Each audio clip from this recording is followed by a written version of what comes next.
arkadaşım gün birinci Amina. Siyatları şaşı çəkdirəndə. Gerçəkləri.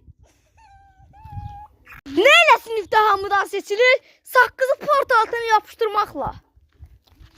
İkinci seçilmə səbəbi qızlar içində ən çox söyləyənidir. Üçüncü. Mənim xala qızım olması və mən çox popüler olduğum üçün bu da popülerdir. Dayanır bak. Mamasını nərvəçi gətir deyəndə özü gəlir. Çünki bu bir nərvəçidir. Maması çay qaşığı gətir deyəndə özü gəlir. Çünki bir çay qaşığıdır. Dərsdə pulunu sevmiş qaçır, suarək yiyir, nəsə yiyir. Amma usta deyirik. Amina! Nə gətiribsən? Bilmem. Artı? Onlara sigarik, 20 lira cipsi. Bilirsen mi? Muam 20 tane de turbo almayayım ha. Ne kraker de var senin kapda.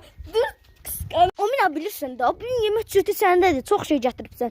Çıxışa saxlayarsan. Yaxşı saxlayaram. Çıxışda!